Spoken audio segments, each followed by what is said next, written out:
Hey guys, Nick here, and in today's video I want to show you how to create your own orchestral composing template out of Vienna Symphonic Library's new library called VSL Smart Orchestra. It's an entry-level orchestral library, perfect if you're an upstarting composer, if you're a student of orchestral composition and you wanna learn how to compose music on a computer. So I think that the Smart Orchestra is the perfect entry-level library for all of you. And I know things can get quite cumbersome when it comes to creating your own templates and stuff like that. So these are just some of the quick tips that I want to show you in order how to create your own templates here that are ready for composing inside for all of your project. Now, depending on your DAW that you're using, I'm using Studio One here. So first things first is that you want to load all of your instruments here separately. So I have my strings, woodwinds, brass, and percussion all divided, and I have them all, separate outputs for my long strings, my short strings, and these are my solo instruments here, the violin, viola, and the cello. Now, what I'm using here is the Vienna Ensemble Pro host software, which is also developed by Vienna Symphonic Library, guys, and it's enabling you to host your all of your VST instruments inside of it, outside of your DAW's working environment. And it's a perfect way to ensure that in case your DAW crashes, this will not, and all of your instruments will stay saved inside VE Pro. And once you reopen your DAW, you can just continue working. Now, if you are not using VE Pro 7, of course, you can simply load your instruments inside your DAW as your separate instruments, but you will need quite a lot of instruments here. So I have my module here for strings, which are my smart strings. Now I have two buses here, which are my strings long and my strings short. So when I am exporting my music,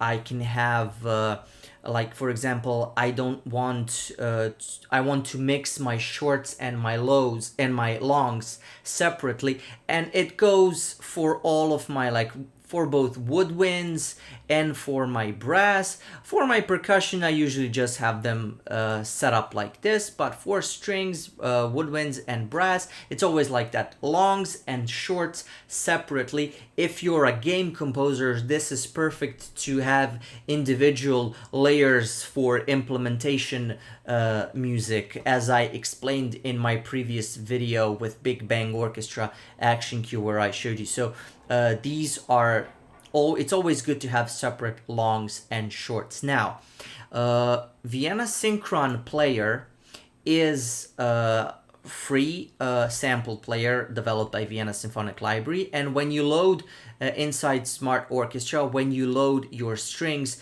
you have these key switches here. The greens are your shorts and longs and like a synth pad and your solo instruments that you want to play, and your yellows are your actual short articulations. Now, the main reason why I have these separately, like my staccatos separate from my pizzicatos, so I don't have to key switch them, is because if you want to play your, let's say, your staccato, you want to play your low strings to play your low staccatos, but I want my high strings to play my pizzicatos, so if I key switch between one another, like in this, if I start key switching from staccato to pizzicato, I will exclude the staccatos from lower, and then it will shift all together. So it's always better to have them as a separate articulation. Plus, if you want to send your music to your orchestrator. Your orchestrator is not going to go and ask you like, hey, which key switches are for this articulations and what. So you want to give them your MIDI project straight like this with all the notes together, like, okay, so these are the strings that are playing staccatos, these are the strings playing pizzicatos.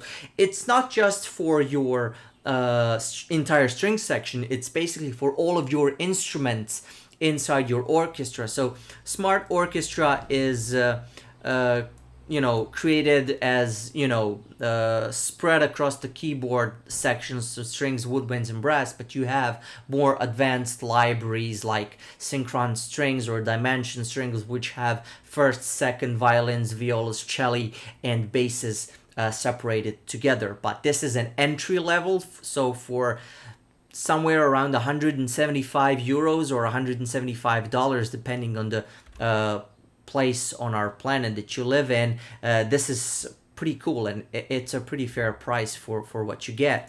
So I have my staccatos and my pizzicatos, my long articulations here. I have them also separated individually. So I have my normals and my marcatos and my fortissimos.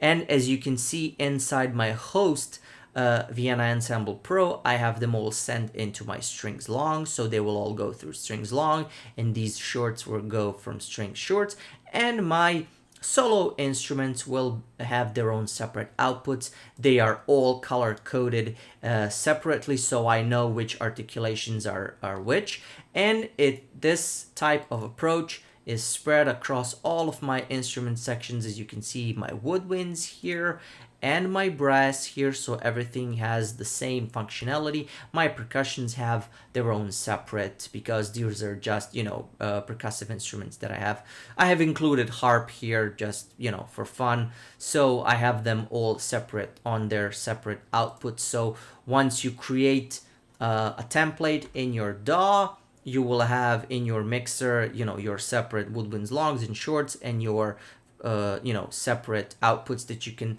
mix straight out of the box, and my mallets and my percussion and timpani and celeste and harp, which I have here. Everything is divided into folders, so I have better control of everything. So let's say I want to start composing with my strings, so I just open a string folder here. I want to start with my shorts. I have my shorts here, which are staccatos and pizzicatos. I have my longs here.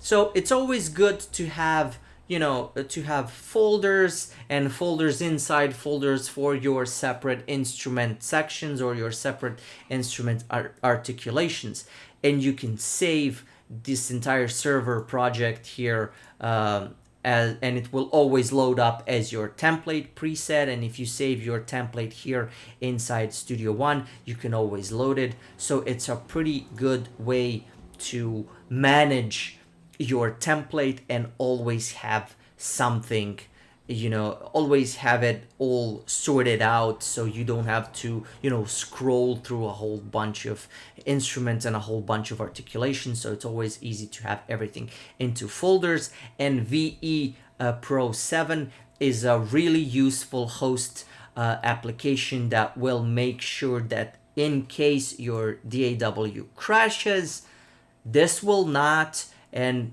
you just have to reopen your DAW and everything will be there and saved as it used to be, as it was. So I highly recommend this approach, and it's pretty cool. Like I said, if you're an upstarting composer, young composer who just recently started out, you're on a budget, you're looking for good libraries to use for your orchestral compositions, I highly recommend that you try out Vienna Symphonic Library's Smart Orchestra and Smart Orchestra expansions, which gives you all of these separate, like more solo instruments, like your violas, cellos. So you have your violin, viola, and cellos, and you can have your own string quartet or trio or duo, whatever. You can compose like that. You have your orchestral sections spread across the keyboard, but the way I showed you here to divide them into separate articulations will enable you to have like your, low strings playing, like your basses and cello playing your pizzicatos, and your violas and strings and violins playing staccato and things like that. And then you can use your solo instruments for melodic passages, and that's it. So I hope this has been helpful to you, and this type of tutorial is very informative. So I'll test more Vienna Symphonic Library instruments and collections, and I will post more videos in the future for you guys to see. And if you want, just go straight ahead to Vienna Symphonic Library's website and see check out what you like, download a demo, ask for a demo, and have fun. So until the next video, see you around and take care.